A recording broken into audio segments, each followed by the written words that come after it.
开枪啊！快，助けて！开枪！开枪啊！他就是杀你兄弟人。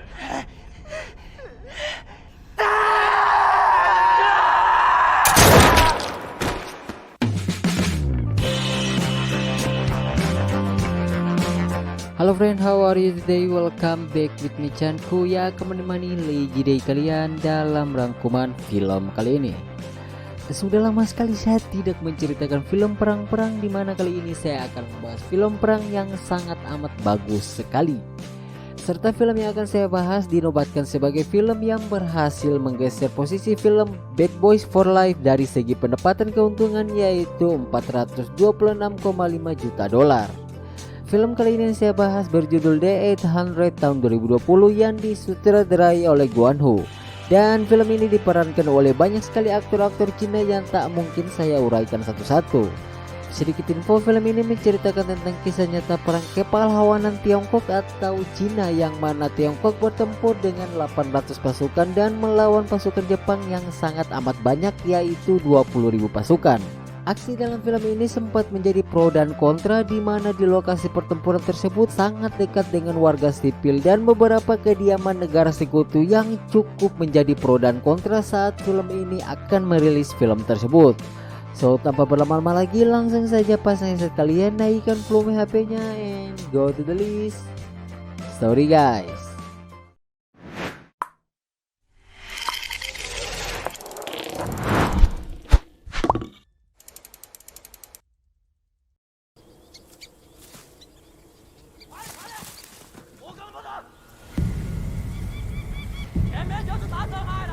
Berlatar belakang tahun 1937, yang mana di bawah rumput hijau terdapat pasukan Cina yang akan pergi mendekati daerah Shanghai karena terjadi peperangan di sana.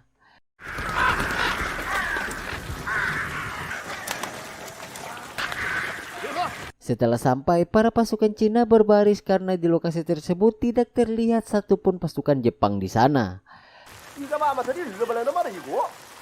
Saat sedang memberi arahan, salah satu dari pasukan Cina mencoba menyisir tempat tersebut, di mana ia melihat pasukan Jepang sedang berada di sebelah mereka. Untuk kemudian pria itu pun panik lalu memberitahu kepada rekannya agar bersiap-siap bertempur.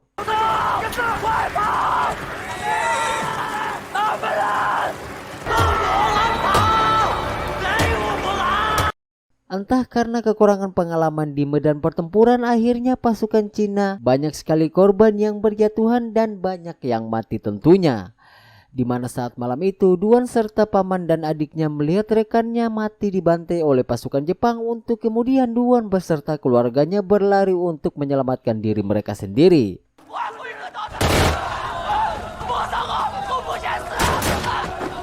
Singkat cerita, mereka ditahan oleh pasukan Cina sebagai pembalot, yang mana pembalot itu artinya berkhianat lalu memihak kepada musuh. Ya, jika kalian masih bingung, saya akan jelaskan. Jadi pasukan yang di awal scene tadi itu merupakan pasukan Jepang, namun karena berkhianat pada Jepang, mereka pun bergabung kepada pasukan Cina. Dan singkat saja, setelah sampai di gedung Sihang, markas pasukan Cina yang dipimpin oleh Kolonel Xie Juan, yang mana beliau adalah seorang Kuomintang atau Partai Nasional Tiongkok yang bertujuannya memperjuangkan revolusi Republik Tiongkok, dan beliau juga bukan dari anggota Partai Komunis. Lalu setelah melaporkan bahwa Komandan Lie Jeong-ong menangkap 16 pembelot di sepanjang jalan, Kolonel Xie langsung memberikan perintah kepada pembalot untuk bekerja sama. Di mana ada beberapa pembelot yang keras kepala, yang mana mereka tak mau berpartisipasi, sehingga terjadi sedikit bentrok dengan pasukan Cina, tapi berhasil dicegah oleh Kolonel Xie.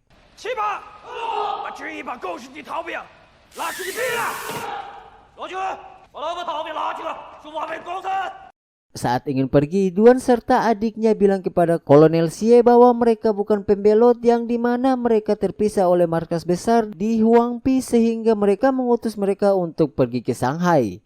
Namun sebagai seorang prajurit, mereka harus tetap siaga dan selalu patuhi perintah. Untuk kemudian saat mereka sedang memasang ranjau, tiba-tiba mereka mendengar ada suara yang datang.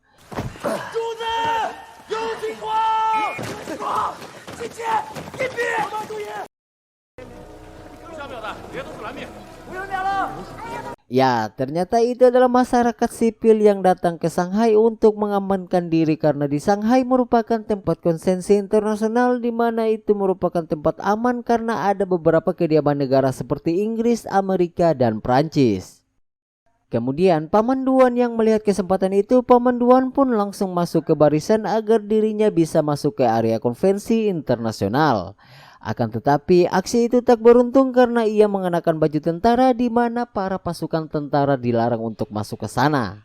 Dan secara bersamaan Shot pun berpindah di atas gedung Sihang di mana faktanya gedung Sihang bersebelahan dengan pemukiman rakyat sehingga Xiao Hubi beranggapan bahwa di area konvensi adalah surga. Sedangkan di sebelahnya lagi adalah neraka tempat terjadinya perang.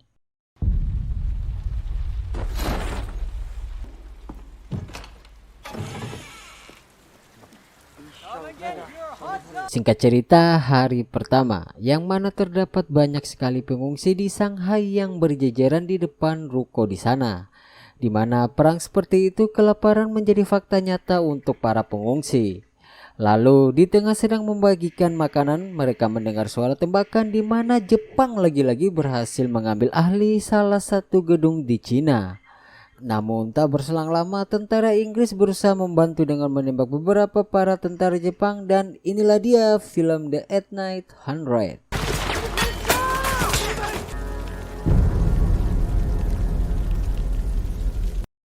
Selain Inggris yang membantu China, katanya Prancis juga tak akan tinggal diam jika para tentara Jepang masuk ke area konsensi.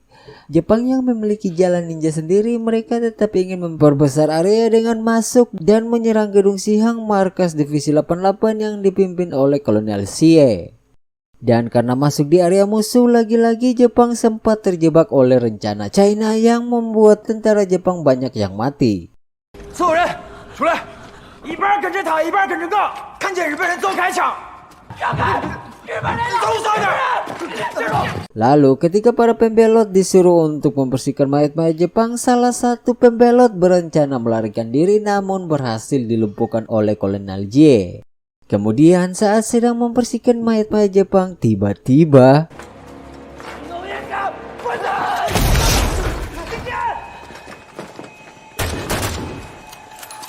Nah, setelah ledakan itu, tak lama kemudian para tentara Jepang menembakkan gas beracun yang mana itu cukup membuat chaos para pasukan China.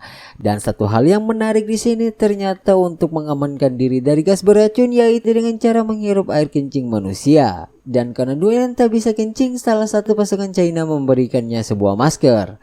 Sedangkan di luar gedung Sihang di area konvensi para warga kepanikan karena gas beracun akan menyebar di area tersebut untuk kemudian para warga sipil pun langsung mencari tempat yang aman.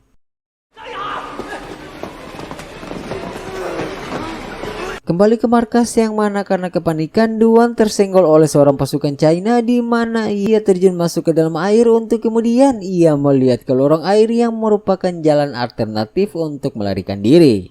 Dan secara bersamaan di tempat lain jurnalis Van datang ke tempat Jepang di mana ia menyaksikan sendiri orang Jepang yang menyiksa tentara China.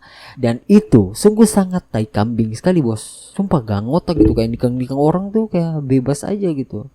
Lanjut, karena berprofesi sebagai seorang jurnalis, maka Fang bisa masuk keluar area musuh dengan bebas, di mana ia memberitahu kepada Kolonel Jepang bahwa gedung Sihang merupakan markas Tentara Nasional Revolusi Cina Divisi 88 di mana di sana mempunyai banyak kelayakan makanan, obat-obatan serta perlengkapan senjata dari Jerman. Dan karena masih tak ada info yang akurat tentang berapa banyak pasukan di sana, saat jurnalis Fang pergi, Kolonel Jepang mengutus bawahannya agar mempersiapkan pasukan untuk menyerang. お疲れ様でした。長谷川大隊に討伐の準備をさせろ。すぐに敵を鎮圧するんだ。はい。 Akibat penyerangan di hari pertama membuat kerusakan yang parah tepatnya di lantai 5 dan lantai 6 gedung Sihang untuk kemudian tentara Jepang yang berhasil mengambil gedung Cina sebelumnya. Para tentara Jepang menggunakan tentara China yang di gedung sebelumnya untuk mengintimidasi tentara China yang berada di gedung Sihang. Di mana di sini tentara Cina sempat membuat tembakan perlawanan untuk kemudian Paman Duanhua mengatakan bahwa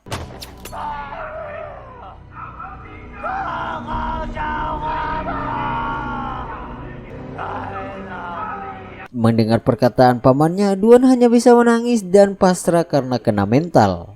Dan secara bersamaan, para tentara Cina juga melakukan hal yang sama namun sedikit terampil dan sedikit masuk akal, yang dimana para tentara Jepang yang mereka lumpuhkan tadinya dijejarkan untuk kemudian akan dieksekusi oleh pembelot. Perkenalkan, ini adalah orang yang paling saya benci banget dalam film ini karena dia tuh kayak gimana ya, kayak pengen kabur-kabur gitu selama film berlangsung. Kita sebut saja dia Samsul, dimana dirinya tak berguna sepanjang film ini gitu. Nah, si Samsul ini sempat menolak untuk mengeksekusi tentara Jepang, namun karena terpaksa dirinya harus memberanikan diri untuk menembak tentara Jepang. Tak hanya si Samsul, pria yang sering saya sebut sebagai si Mongol ini juga melakukan tindakan di mana ia sengaja menembak tidak tepat sasaran, sehingga temannya yang melihat itu ia pun langsung melakukan eksekusi tanpa disuruh. Dan selanjutnya giliran Duawan, di mana Duawan gak mau melakukan karena takut untuk kemudian kolonel langsung menyeret Duawan dan menodongkan senjata kepada tentara Jepang yang masih bocah, dan Duawan langsung menembak bocah tersebut. 开枪啊！快，助けて！他就是杀你兄弟。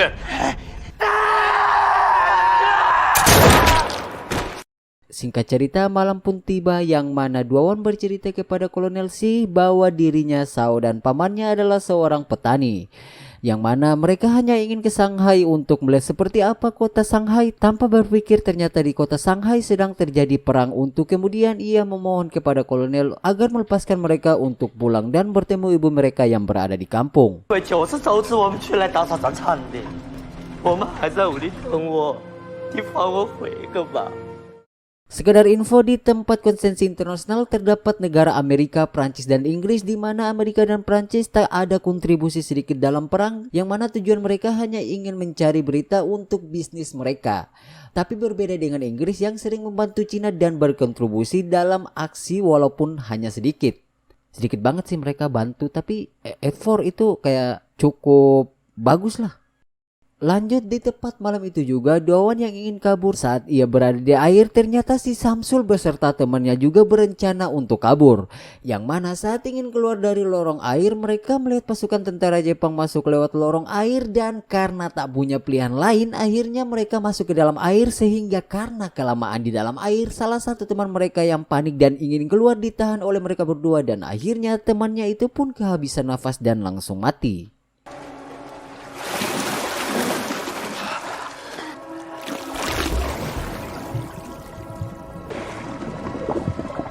Merasa sudah aman, mereka pun melanjutkan misi kabur mereka, yang mana saat di luar Duawan yang khawatir soal nyawa adiknya, ia pun berteriak.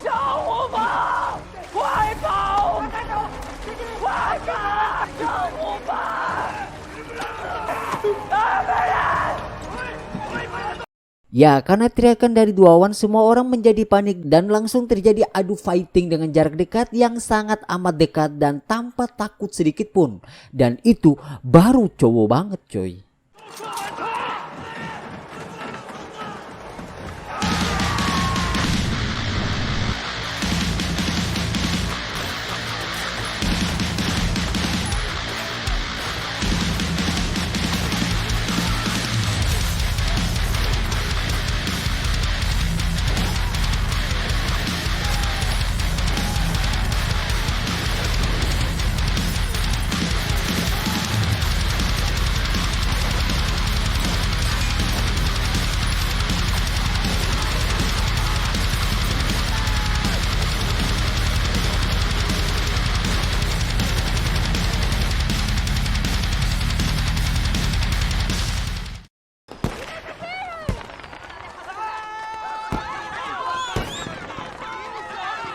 Karena aksi dari Duawan dan Samsul, para warga menganggap bahwa mereka adalah pahlawan. Untuk kemudian mereka kembali ke markas karena setiap tentara tidak diperbolehkan untuk menyeberangi sungai atau masuk ke area konsensi. Tapi jika mereka memaksa, mereka akan ditembak oleh tentara Inggris. Berbeda dengan tanggapan warga, di mana saat kembali mereka berdua dihukum oleh Kolonel Ji karena tindakan mereka yang ingin melarikan diri secara diam-diam.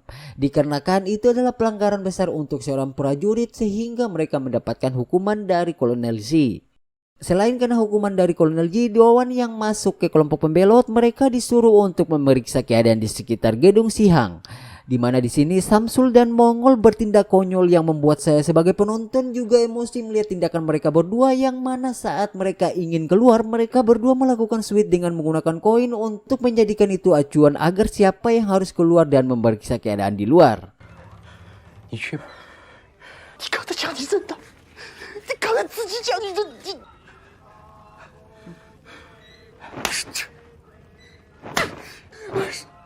Dan karena kelamaan, Doan pun langsung keluar karena tak kuat melihat aksi penakut dua pria yang tubuhnya sudah dipenuhi bulu. Singkat cerita, hari kedua, yang dimana terlihat kolonel Jepang yang berdiri di depan gedung Sihang, untuk kemudian secara bersamaan ada balon pesawat atau namanya tuh kalau nggak salah airship. Dimana airship ini di dalamnya hanya berisikan orang sultan bagian barat seperti kayak contoh Amerika, Prancis gitu-gitulah, Eropa gitu-gitu pokoknya. Lalu Shin pun berpindah di jurnalis Fang yang bertemu dengan seseorang di kediaman Amerika, di mana jurnalis Fang menjual berita tentang perang yang akan terjadi di China. Yang mana sesuai dengan berita yang diberikan oleh Fang dan berita di koran yang mengatakan bahwa Jepang akan melakukan penyerangan di gedung Sihang selama 3 jam hari itu juga. Dan yang dimana di saat itu juga bertepatan dengan datangnya Presiden Cina beserta.